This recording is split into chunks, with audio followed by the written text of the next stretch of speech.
Lebanon की राजधानी Beirut में इजराइल ने शुक्रवार यानी 23 सितंबर को हिजबुल्लाह के मुख्यालय पर हवाई हमला किया।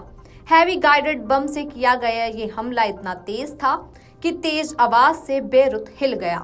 वहीं हिजबुल्लाह का मुख्यालय ध्वस्त हो गया। इस हमले के बाद मुख्यालय के ध्वस्त हिस्से से आग की ऊंची लपटें उठने लगी और धुएं का गुब्बार आसमान में छा गया।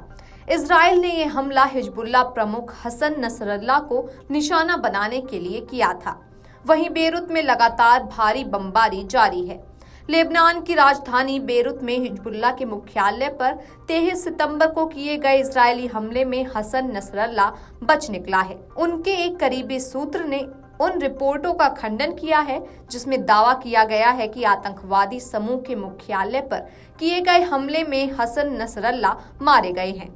हिजबुल्लाह की ओर से कहा गया है कि चीफ हसन नसरल्लाह इजरायली हमले के बावजूद बिल्कुल ठीक है।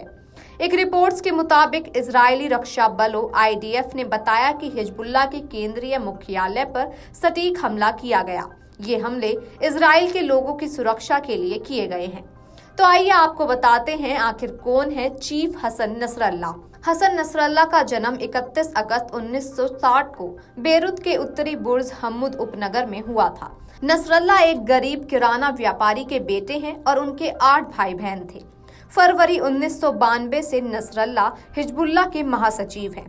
64 वर्षीय नसरल्लाह ने अब्बास अल मुसावी का स्थान लिया है। मुसावी को इजराइल ने मार दिया था। साल 2014 के एक साक्षात्कार में नसरल्लाह ने बताया कि वे बंकर में नहीं रहते, लेकिन नियमित रूप से सोने के स्थान बदलने की बात स्वीकार की।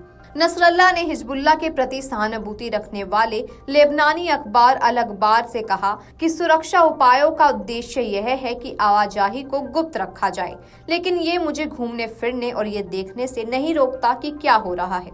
हाल के वर्षों में नसरल्लाह से मिलने वाले अधिकारियों और पत्रकारों ने कड़े सुरक्षा उपायों के बारे में भी जानकारी दी। उन्होंने बताया कि नसरल्लाह से मिलने के लिए उन्हें कहां ले जाया गया, कुछ पता नहीं चल सका। पिछले 2 दशकों में नसरल्लाह ने ज्यादातर भाषणों को रिकॉर्ड किया और गुप्त स्थान से प्रसारित किया है। नसरल्लाह को एक प्रतिभाशाली सार्वजनिक वक्ता कहा जाता है। वे शादीशुदा हैं और उनके 4 बच्चे हैं। उनका सबसे बड़ा बेटा जो हिजबुल्लाह का लड़ाका था, सितंबर 1997 में इजराइल द्वारा घात लगाकर किए गए हमले में मारा गया था।